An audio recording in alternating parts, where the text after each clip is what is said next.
Hello friends, bright education की YouTube channel पर आपका स्वागत है। आज मैं संस्कृत व्याकरण से संबंधित एक बहुत ही महत्वपूर्ण टॉपिक लेकर आई हूँ जो प्रत्यय से संबंधित है। लगभग आप किसी भी एग्जाम की तैयारी कर रहे हो, सभी में प्रत्यय के लगभग 3 से 4 नंबर तक के क्वेश्चन पूछे जाते हैं। सबसे महत्वपूर्ण तथा सबसे कठिन टॉपिक्स में से एक है। आज मैं आपको कुछ ट्रिक्स के माध्यम से ये टॉपिक पढ़ाने वाली हूँ, जिससे ये टॉपिक आपके लिए सरल बन जाएगा। अभी तक अगर आपने चैनल को सब्सक्राइब नहीं किया हो तो जल्दी से चैनल को सब्सक्राइब कर लीजिए तथा बेल आइकन को भी प्रेस कर दीजिए। अब हम प्रत्यय को समझना शुरू करते हैं। परिभाषा। प्रत्यय वे शब्द होते हैं जो किसी शब्द के अंत में जुड़कर नए शब्दों का निर्माण करते हैं। जैसे भूधन इक्त है, भूत्व है, भूधनतव्य है, भवितव्य है, भूधन तुमुन, भवितुम आदि। उपसर्ग की तरह प्रत्यय भी नए शब्दों के निर्माण में अहम भूमिका निभाते हैं। उपसर्ग को अव्यय कह सकते हैं, पर अव्यय के साथ ऐसा नहीं होता है। उपसर्गों का प्रयोग पहले परंतु प्रत्यय का प्रयोग बाद में किया जाता है। उपसर्ग के प्रयोग से मूल शब्दों के अर्थ में परिवर्तन आ जाता है, परंतु प्रत्यय के प्रयोग होने पर शब्द का अर्थ मूल शब्द के समान ही रहता है। प्रत्यय के प्रकार या भेद। संस्कृत में प्रत्यय 5 प्रकार के होते हैं। कृत प्रत्यय, तद्धित प्रत्यय, स्त्री प्रत्यय, सुप प्रत्यय और तिंग प्रत्यय। कृत प्रत्यय ये धातुओं के नाम पद संज्ञा पद बनाते हैं, अर्थात ये संज्ञा पदों के साथ बनते हैं। तद्धित प्रत्यय ये नाम पदों के विभिन्न रूपों के प्रयोग बताते हैं, अर्थात तद्धित प्रत्यय शब्दों के साथ प्रयोग में लिए जाते हैं और कृत प्रत्यय धातुओं के साथ में प्रयोग किए जाते हैं। तीसरा हमारा स्त्री प्रत्यय। ये नाम पदों के स्त्रीवाचक रूप बनाते हैं, अर्थात पुल्लिंग से स्त्रीलिंग बनाने में स्त्री प्रत्ययों का प्रयोग किया जाता है। चौथा है सुप प्रत्यय। सुबंत प्रकरण ये संज्ञा पदों में नाम, विभक्ति, वचन आदि के बारे में बताते हैं और सुप प्रत्यय 21 प्रकार के होते हैं। तिंग प्रत्यय त्रिदंत प्रकरण ये धातुओं के काल, पुरुष आदि के बारे में बताते हैं और तिंग प्रत्यय संख्या में 18 होते हैं। संस्कृत में प्रत्यय के प्रकार भेद विस्तार से। कृत प्रत्यय जिन प्रत्ययों का प्रयोग धातु या क्रिया के बाद किया जाता है या धातु पदों को नाम पद बनाने वाले प्रत्ययों को कृत प्रत्यय कहते हैं, और कृत प्रत्यय के प्रयोग होने से जिन नए शब्दों का निर्माण होता है उन्हें कृदंत शब्द कहते हैं। धातु नाम करोति इति कृत। इस प्रत्यय को धातुज या कृदंत प्रत्यय भी कहते हैं। कृत प्रत्यय के उदाहरण कौन कौन से हैं? कृत प्रत्यय के उदाहरण और उसकी पहचान को हम यहाँ देखेंगे। इक्तः प्रत्यय। इक्तः प्रत्यय में तह शेष बसता है और उससे बनने वाले शब्द हसित है, पठित है, शांत है और ज्ञात है।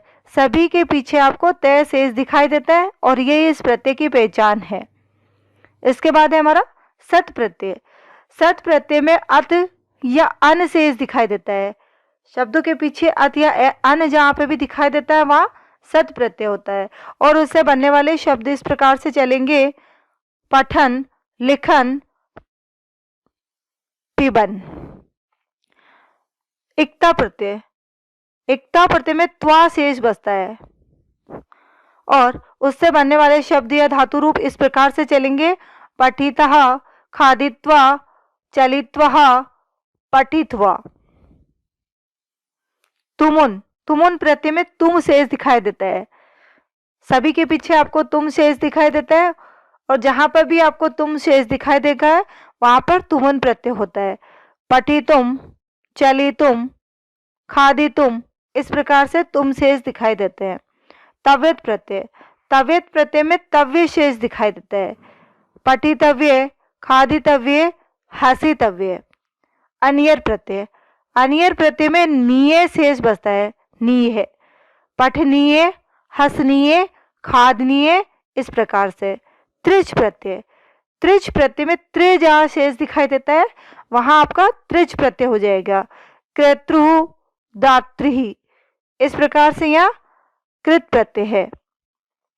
ल्युट प्रत्यय, नम, नम जहां पे भी शेष दिखाई देता है पीछे वहां पे प्रत्यय हो जाएगा हमारा ल्युट प्रत्यय। गमनम, पठनम, लिखनम, सभी में यहाँ नम शेष दिखाई दे रहा है, इसका मतलब यहाँ पे ल्युट प्रत्यय की पहचान है।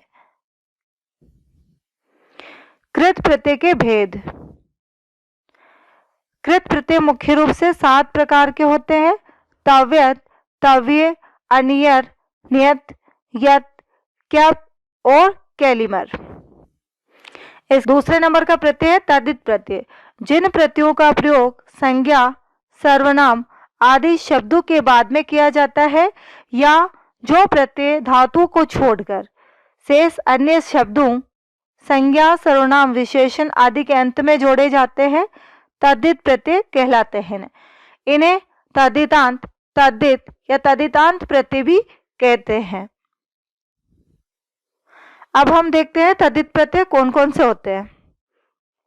ढक, ए या ए जहां पे भी शेष दिखाई देता है वहां पे ढक प्रत्यय होता है। ए, घांगे, राधे, इस प्रकार से शब्द बनते हैं।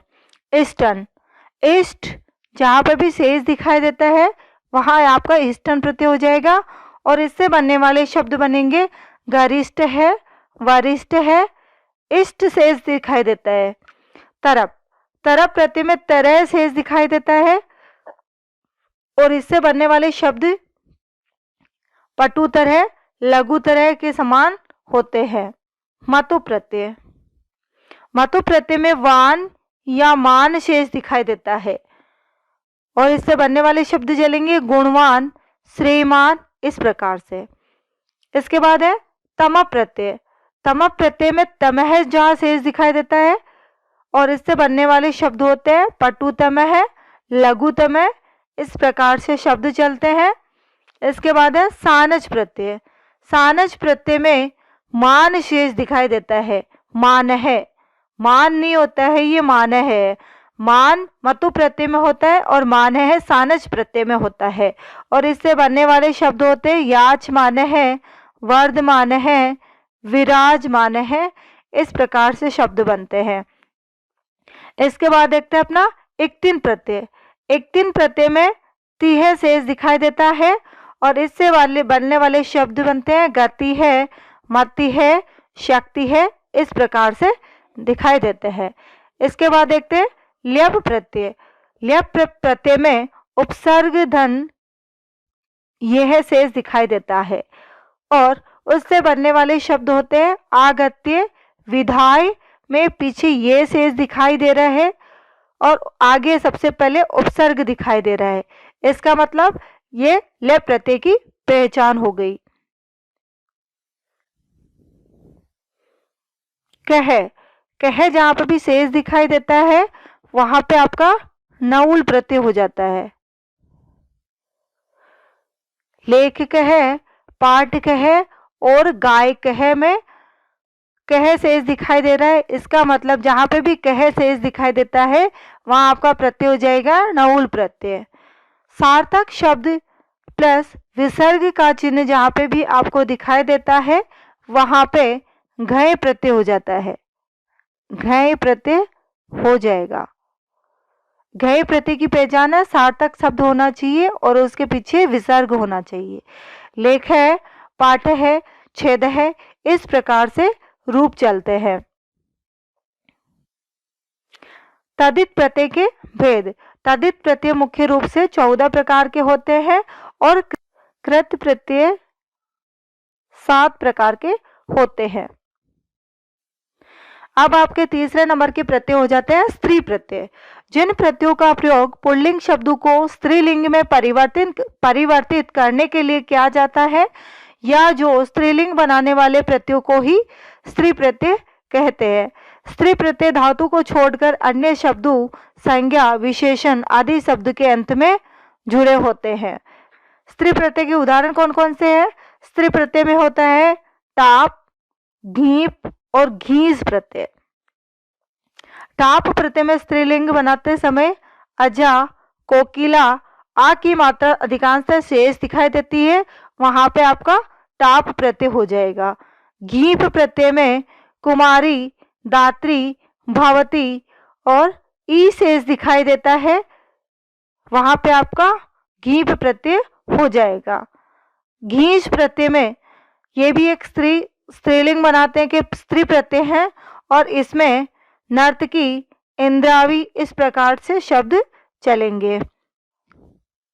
स्त्री प्रत्यय मुख्य रूप से दो प्रकार के होते हैं, टाप प्रत्यय और घीप प्रत्यय। चौथे आपके सुप प्रत्यय। सुबंत प्रकरण, संज्ञा और संज्ञा सूचक शब्द सुबंत के अंतर्गत आते हैं। सुबंत प्रकरण को व्याकरण में 7 भागों में बांटा गया है। नाम, संज्ञा पद, सर्वनाम पद, विशेषण पद, क्रिया विशेषण पद, उपसर्ग और निपात। अब है आपके पांचवे तिंग प्रत्यय। तिगंत प्रकरण, संस्कृत व्याकरण में क्रिया के मूल रूप तिगंत को धातु कहते हैं। धातुएं ही संस्कृत भाषा में शब्दों के निर्माण में अहम भूमिका निभाती है। धातु के साथ उपसर्ग, प्रत्यय आदि मिलकर तथा सामासिक क्रियाओं के द्वारा जैसे सभी शब्द संज्ञा, सर्वनाम, क्रिया आदि बनते हैं। दूसरे शब्दों में संस्कृत का लगभग हर शब्द धातु के रूप में अलग किया जा सकता है। क्रि, भू, मन, स्था, अन, गम, जा, युज, जन, दृश आदि कुछ प्रमुख धातुएं हैं। संस्कृत में लगभग 3356 धातुएं हैं। तो दोस्तों, आपको प्रत्यय का टॉपिक कैसा लगा? और अगर आप प्रत्यय की इस शॉर्ट ट्रिक्स के माध्यम से 3 से 4 नंबर अपने एग्जाम में आप प्राप्त कर सकते हैं। आप प्रत्यय की इन पहचान को वापस से रिवाइज कीजिएगा, जिससे कि आपको प्रत्यय की पहचान हो जाए।